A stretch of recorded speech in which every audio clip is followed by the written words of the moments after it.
Nuselens Eve English Dictionary. Nyadzɔdzɔwo yike Adam Egbele miaƒe nyadzɔdzɔwo akpadzi le Ewenyigba TV. Dzɔgenukpɔ mɔwɔnawo me le egbe nkekedzi enye nate agboyeme Peter. Yeno zima he nyadzɔdzɔwo ne mi le teƒe sia yike mi akpɔ mi le miaƒe adzɔgenukpɔ mɔwɔna wodzi civis ya onye mɔɖaŋudɔ katã hafi mi ate ŋu akpɔ nye le ɣeyiɣi me. Ke hafi ne mi age ɖe nyadzɔdzɔ ma ne ma akplɔ mi akɔ ato ŋgɔ do nyawo alo ta nyawo ƒe akpadzi ne mi.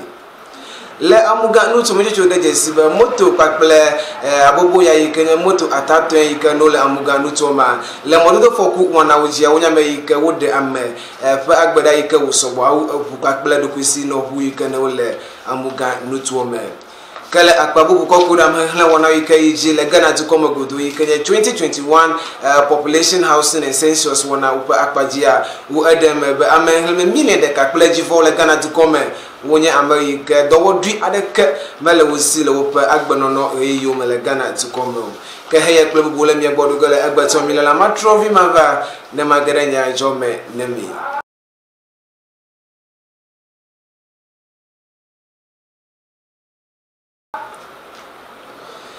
Akpa be mi kpɔtɔ gale ɖeka me kple Ewenyigba TV Nyadzɔdzɔwo ƒe adudu aɖe yike ne le amuga nutu me le Ghana dukɔ me yike ahe nyadzɔdzɔ kple heyiwo katã ne le dzɔdzɔ ame yike wodze be woaɖo miaƒe nyadzɔdzɔ wɔnawo ŋuti kpakple ame yike wole be woaƒo nu ne edua dza yike wo anya wɔna yike ne le edzi yim le miaƒe dukɔ me godoa ƒe yaʋala dzi ne kpɔtɔ le taflatse mi meva be mia ado evlu alo mia ada nyadzɔdzɔwo ƒe bubu aɖeke le anyigba le miaƒe adzɔgenukpɔmɔ wɔnawo ƒe akpa dziwo ke ne mia age ɖe nyadzɔ me yike mia anɔ miaƒe didinɔnyawo me titri le miaƒe mɔdodowo dzi le amuga nutu me godo ŋutsuwo de dzesi be moto kpakple moto atato yike no le amuga nutu me le eʋufɔku alo le mɔdodofɔku ƒe wɔnawo dzia wonye ame ɖe yike woɖe ame gbogbo ƒe agbeɖakɔtowo ƒe afɔɖeɖe wɔnawo me yike wole ŋgɔ ne emɔɖaŋu bubu yike no le miaƒe mɔdodowo dzi le amuga nutu me ke le dodɔƒe yike ne le agbetakpɔɖoɖo kple dedinɔnyawo dzi kpɔm le miaƒe mɔdodowo dzi le amuga nutu me yike nye Volta Regional Motor Traffic and Transport Department nye MTTD agbetakpɔɖoɖo dɔwɔƒe wonya me yike woɖe me be le eƒe yeme ƒe dzinu gbãtɔ ƒe ŋkeke gbãtɔ gbe eɖe asi ne eƒe dzinu asieke ƒe ŋkeke bla etɔ̃ gbe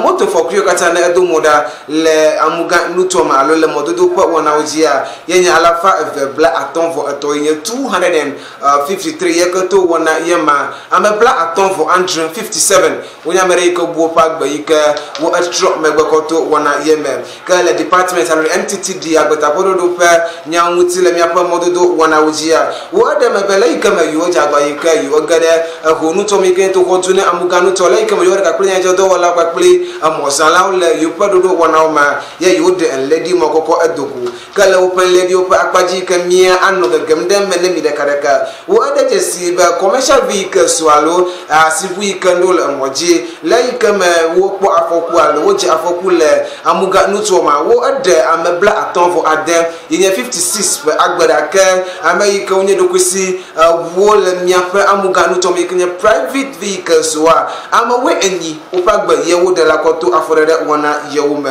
ke woɖe me be moto fɔkua yenye 57 yike ne ele ŋgɔ ne emɔɖaŋu bubu yike ne wole miaƒe mɔdodowo dzi ke wo dzi yike woɖe me be ne etsɔ ƒe akɔvekui 21 ƒe dzinu gbãtɔ ɖe asi ne ƒe dzinu asiekie kɔsɔ kpakple ƒe akɔvekui 2 ƒe dzinu gbãtɔ ɖe asi ne dzinu asiekie le eƒe yeme ƒe 21 ƒe akpadzia moto yike ne wodze afɔku le Ghana dukɔ me alo le amuga nutu me ƒe akpadzia wonye ame 50 yike wobu woƒe agbe le yike me moto 271 wokpɔ gome le wɔna yeme ke nɔvi yike wozu wɔamenɔ kɔto wɔna yema wonye 165 yenye 165 ke ne kɔ esɔ kpakple ƒe akɔvekui 2 moto fɔku wɔna yike do mo ɖa le amuga nutu me yenye 253 ke eɖe ame 45 ƒe agbeɖa nɔvi yike wozu wɔamenɔ kɔto afɔku wɔna yoma yenye 190 vo asheke kenya 199 le wana yemuti ka me kenya ngonola yike na le dasedi kwalo nya oji pon le me pomodo do pe akpaji kenya voter regional manager of driver and vehicle licensing authority apoto Samuel Lodeme enya mare yike dem ko glo ne moto kuvio ba waja gba yike wa gere yo podo pe yike wa ko moto dasedi gbanle ka le penya muti a edem be le dasedi gbanle ko ma yo na dasedi gbanle moto kuvio be wo asa moto le wo podo kwesi kanya private business when commercial business alo the word repair down the alo susuta yo le license yo komdo ka uji ka udem be no vi ka wuto na garo boys oji ko na license alo dasedi gbanle no wa gbanu le wo pa for the wona wo bo ka le epe nyamutia le agbanle sro ale agbanle naji podo pepe nyawo akpajia aga homa yike na agbla ye sidi alafa etombla aden for ene 364 Ghana cedis ke piebe acho gahoko 3 million ple edifo yike avakoda sedi gbanle ko cho wana yemuti ke ameyike nye ngono la ne do pe ikenele agbeta pododo wana oji pom le Ghana Dukome alo le amuga nutome ikenye voter regional director for road safety authority apoto Ignatius Kwesi Yerinki yamere ike edemebe yo pa gbojeje ka pele hukula pele moto do la amuga nutoma na nyemi ike acho afotitri le yi ko le ngone mi aje ba moto kula wa wo agbanu le ahachununu ike wa gede mi apo mododo ji le amuga nutoma mu ike na be agbe nano agbete pene no ke wado pe moto ke wo agara wo pe agbedo ka plo pe no pe ke wudibe yo ajile amuga nutuo me kene mi acho la amuga nutuo me ke mi ano Ghana Dukome na mi godo kokude amenhla wona pe akpaji le edowo bi fa akpaji a njojo de jesibe am million de ka akpala fa atombla aton for de ka la fa de ka plo we eni yikenye 1,551,118 wonye no vi ko ko cho we aton choi ka do biare ke balosi le Ghana Dukome ke le ledio pa akpaji a woji ka wo de mebe no vi million asheke akpala fa asheke bla asheke ala fa be bla aton for Andre yikenye 9,990,237 wonya mara yika do wodri elewsi le Ghana Dukome godo kokude open lady wana wuti kame yika nele amehlenya oji pom le jirupe akpaji kenya Professor Samuel Kobina enim ya mara yika demebe le open lady akpaji titre le pakome kwibla vo de kepe ma no vi yika ukopecho wi aton choko yika wole adodim ne wa wole Ghana Dukome do ya de ke mele ne no vi yika le alafajia yenye bla vevo enyi yike ema mebe le nyanu be akpaji a wonye mama we aton le alafaji kenchuwa wonye we aton yike fiebe de tu be vi alonyan vi yike wole dodi na wole Ghana Dukome wo asobwa wo de kwa ke vi yike ne dowodri pe nyawo le susuma na wole Ghana Dukome ke apato Samuel enim eji yike wo de mebe le Ghana Dukome godo na nyebe yo ema million de ka pleji vo pe wona be yike yo cho amehleme akbe alafa ene bla enifo andra alafa ene bla adren yikanye 470 le Ghana Dukome na yeba yo cho malala faji 2.5% kodo wona yema wonya be yiko wopacho we aton choko yika wonye do wodri dila gbanto le Ghana Dukome abe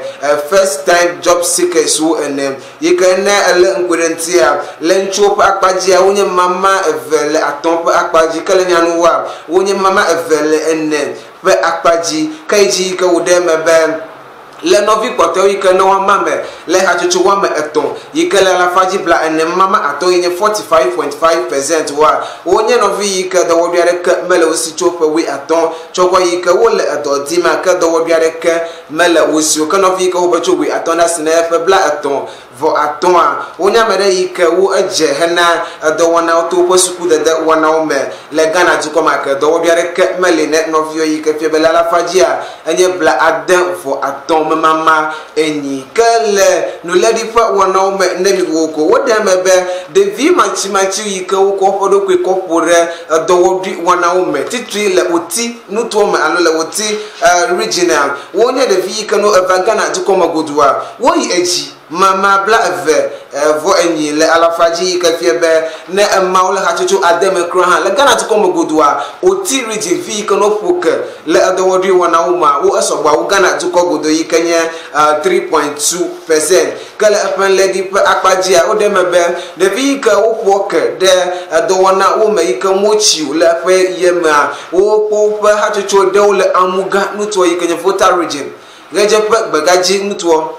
nana maka savana nuto bagaji ga torupa nuto bagaji rejefe kakple retorope nutosia le Ghana tukoma godo ka ode mebele egenu to hotu na Ghana tuko de vi ka upoka de adawodi wana uma onye de vi ka upro na amu po office yo kakple America wujira na anu le fiasome le egenu to ma yikele alafaji anye bla enevo ave mama adem yikanye 42.6% le Ghana tukoma yikene vi ka upecho we aton heda sina we en le alafaji anye bla enyi lento ado abe savana nuto yikupo kere agbledede ba wana obe akpaji koji ka ude mebe devi ka do wobiare ka melo yika fiebe devi ka hobacho aton hada sina we enne yika wala goma pomle do wodi fa wana o mele Ghana to come ditrile ege nuto ma le alafaji wala bla enyi yikanya 80% le opa afore de wana woman ka apato professor enim ag ka ude mebe le amoyi ka wala do wom le jiridu do po le Ghana to come le alafajia wo konye awo yikanye 10% ka no vi ma wo hobacho bla evo choko yike wo agel the wom le Ghana to come ka iji ka wo de mebe no fi gede wi kana le jiridu do po yike hobacho bla adel le Ghana to come yike le the woma le alafaji wo nye mama ato yikanye 5% le opa for de wana ope akpaji ka iji ka wo de mebe no fi wo bla adel alafaji wo nye nchu yike wo pogome le the wana ope akpaji ka le open le di akpajia wole medembe yupe enu gomo kuku hana jajira do wo na jirudu pakple pedodo yikene wo awo tetrile adowodi fanya ojina so he wole Ghana to come yikana be de view kano le to come do de ka melusi wa pogome le jirudu pese pedodo yikene wo awo ma yo acho wana ma akọ adare jirudu opa nkuma yike walanku de wope afode de wana on tetrine adotizine so he wole Ghana to come godo kadama achi opota ni mi kania anno agbansoro nyo akpaji titrile ndudu pa wana ume elabe how domenese hafi okuna ati okele miafa eyome njechola desideme ko cho America wole ndanya oji pomle suku dede pa wana ume le Ghana to komo yikre school feeding caterers wa wole dem gbogbombe hafi de epe kana awunua na jirudu me na yo pa gaya kata le yunti ne yo wa yo acho yo podonu ako adare anyika yo adole abloji alo ablo le Ghana to come godo kele nudalo pa bobo ye pe nyamutia wo de mebe yo jagba ike yo nworo agbanle ne do pe ike wa pere yunti na jidudu obe wo aka yo perfect ne yo ga ka wona ya kata me de viare ke ne yo le Ghana to come ike viebe yo acho yo podo wonu kata ako adare anyi kele ike mo le de ka nga kle ya jo do po ike Ewenyigba TV akpogo mele wana yemba wo de ko globe yo pa ba je hena jidudu obe wa se yo kwenye papa dodo le Ghana to come mele afochum ala bete po ikano yo vai do gale abega jero po kakple susu ha bobo vuvu ikano to gane yo aba America de kauna le yo podo wana uma fifia woli yelo efanu yike wo ba afo bobo le yo papa me ko kure yo pe gama ma mutiu kale wo pe ta ko aklinya jo do wala vo pe ye ko America ne la kolasi do ye kanela de vionya no kwakla de no nya oji pom le Ghana to come ye kan ye caretaker the Minister for Gender, Children and Social Protection Cecilia Abinadapa America ba de ko gbo na ya jo do wala le Ghana to come be yo pe do opie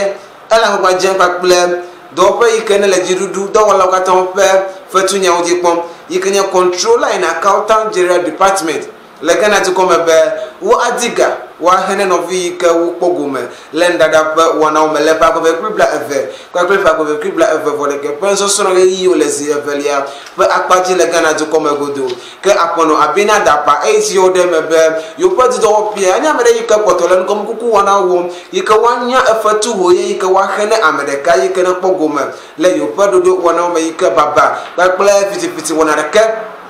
mega do mo na kocho yo perfect ka wana yike yo agblega Nigeria yike se na o aje ko na yo ka apono Cecilia Abina Dapa eji ke ofogoko ne no fie kata wa pa yo sinu ela be yo le efe kata le wo yo ntia yo ele kegere no fmo yike agbe na apoto yike wo anu agbete fenen o pa afure de ken se de yike atrado akocho ngbododo pa pele ablolo pa wona yike aten anu aji le pepe no wa mi apoto yike mi akwa dere ya balanji ne mi ape nu pola ole Ewenyigba TV yi women kagay mo rega ma chomya panya jola pe goma ako asedo yenye eke fina ma jola mi gboa ma guglo ma klo ko to ngodo nya yikenti mo do ko chi nemi no bi ko bo pa gbo ko to mododo foku wona oji ko to moto pa ple moto atato pe akpa oji awonya bla aton for 100 ke asisibu bla aton for ade pa ple do ko sino bo a we enyi la amuganu to mi ko do adam na no bi bo wono mo he lo pa do wona wo pe akpaji kele pa ko be kubla evevore de ke pa man wana ma wo de $1 million de ka akpala fa aton bla aton for de ke ala fa de ka kle wo enyi ye kenya $1,551,180 wonye Ghana vi ke do wo biare ke mele o se ka no vi wo la klalo be yo awo do ka do wo biare ke mele du come be wo awo kele akpabubua no vi ke o pogome lenda da ne suku vi o le suku poji kenya suku feeding caterers wa wonya mere ke o le de gbogbo be madidio yo acho yo podo wonu akwa dara ke yo adole abloji le yo pen ke ke gbona nti ke nuselens ebe English dictionary de do fa yike damagene fanya ajo afi odogbo le te fa yike ne le ekpomi enye nate agboye me Peter ye no zima he ajo fe no le te presari ke civis ye onye modern do ka tan fi meeting se nyenko yike mi ponye le mi apa ajo ganu pomo wona uja akpa na mi le mi apa tororo lata